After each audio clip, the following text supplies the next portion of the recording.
और इस वक्त बड़ी खबर मिल रही है बिहार की सियासत से जुड़ी हुई। आपको बता दें कि जेडीयू ने अपने सांसद गिरधारी यादव पर कड़ी कार्रवाई की है। पार्टी ने लोकसभा अध्यक्ष को पत्र लिखकर उनकी सदस्यता रद्द करने की मांग की है। आरोप है कि गिरधारी यादव ने पार्टी लाइन से हटकर काम किया है, बेटे के लिए आरजेडी से टिकट पर प्रचार किया और पार्टी विरोधी बयान दिए।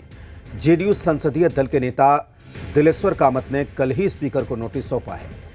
सबूत के तौर पर दस्तावेज भी दिए गए हैं। तो आपको बता दें कि विधानसभा चुनाव में गिरधारी यादव के बेटे चाणक्य प्रकाश रंजन आरजेडी के उम्मीदवार थे और सांसद पर यह आरोप है कि उन्होंने अपने बेटे के लिए प्रचार किया। अब जेडीयू ने लोकसभा स्पीकर से सांसद गिरधारी यादव की सदस्यता रद्द करने की सिफारिश की है। देखिए, वो 2025 में जी राजद का प्रचार किए। जनता दल यूनाइटेड के सांसद होने के बावजूद भी उन्होंने अपने पुत्र को राजद से खड़ा कर राजद का कैंपेनिंग किया और सभी सभाओं में जाकर के प्रचार प्रसार राजद का किया। इसलिए पार्टी विरोधी काम करने के लिए उसको हमने नियमानुसार, भारत का संविधान में है, उस संविधान के अनुसार उस पर कार्रवाई करने के लिए हमारे माननीय जो स्पीकर साहब हैं उनको मैंने पिटीशन दिया है, उस पर कार्रवाई की। और अब जेडीयू के इस सेक्शन के बाद कुछ राजनीतिक दलों की प्रतिक्रियाएं सामने आई है, तो वहीं जेडीयू ने भी अपना पक्ष रखा है। क्या कुछ कहा है, आपको सुनाते हैं। देखिए, फैसला हम लोगों ने नहीं लिया। फैसला उन्होंने जो किया विधानसभा के चुनाव में, उन्होंने अपने लड़के को आरजेडी की टिकट पर चुनाव लड़ाया। खुद चुनाव प्रचार में वो लगातार लगे रहे अपने पुत्र के। तो उसके आधार पर जो साक्ष्य मिले थे, उन साक्ष्यों के आधार पर जो हमारे संसदीय दल के नेता हैं दिलेश्वर कामत जी ने आवेदन दिया है। अब उस पर अध्यक्ष महोदय विचार करेंगे।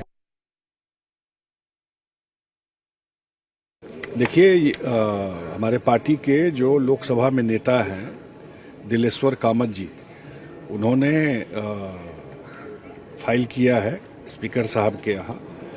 और जब चुनाव में भी उनके जो पुत्र हैं वो आरजेडी से जाके चुनाव लड़े, अभी जो विधानसभा का चुनाव हुआ उसी पार्लियामेंट में जहां से वो सांसद है, तो आरजेडी से चुनाव लड़े और चुनाव प्रचार किए।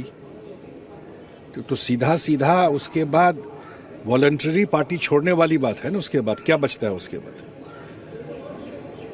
तो यही है, उसी को बैकग्राउंड में उन्होंने फाइल किया है स्पीकर साहब के यहाँ। बट ये गलत है। अगर मतलब बच्चे बड़े हो जाते हैं और खुद अपना फैसला लेने लगते हैं तो उनको आई थिंक स्वतंत्रता है, एडल्ट वोट का अधिकार होता है। तो किसी के खिलाफ, मान लीजिए एक परिवार में 3 तरह के लोग भी वोट डालते हैं, तो ये तो उनका अधिकार है चुनाव लड़ना। जेडीयू कह रहे कि आरजेडी की वो प्रचार कर रहे थे, एसआईआर पे भी जो है वो आरजेडी की तरफ से ही बोल रहे थे। तो वैसे तो बहुत सारे बिहार में नेता हैं जो आरजेडी के लिए प्रचार कर रहे थे, एनडीए के बहुत सारे नेता हैं। आप कहेंगे तो लिस्ट जारी अगले बार हम कर देंगे। कई दलों के नेता कांग्रेस बीजेपी के चुनाव लड़ते हैं, तब तो कोई आप आरोप प्रत्यारोप में जाते नहीं है। जिनसे आपको नफरत हो जाए, खत्म हो जाए, उसको आप निकाल देना। कोई ऐसा उन्होंने व्हीप का तो उल्लंघन किया नहीं है, सदन के भीतर तो कोई उल्लंघन किया नहीं है। उनके लड़के किसी पार्टी से चुनाव लड़ गए, तो एक पिता होने के नाते उन्होंने दायित्व का निर्वहन किया होगा। इसमें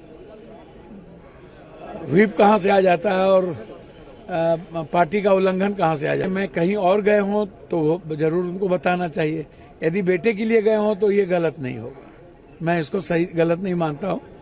वो अलग बात है, बेटे के प्रति सबका रहता है और सभी दल के लोग इधर से उधर चुनाव लड़ते हैं।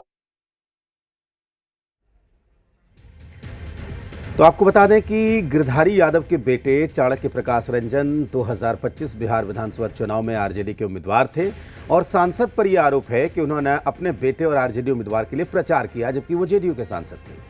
ये कहा जा रहा है कि दिलेश्वर कामत ने जब स्पीकर को ये कहा कि आप गिरधारी यादव की सदस्यता रद्द करें, ऐसी मांग की, तो उसके साथ वो सबूत भी दिया गया है। अब देखना यह है कि स्पीकर उन सबूतों पर किस तरीके से विचार करते हैं और क्या कार्रवाई गिरधारी यादव के ऊपर होती है जेडीयू की डिमांड के बाद। अब ये स्पीकर पर निर्भर करता है।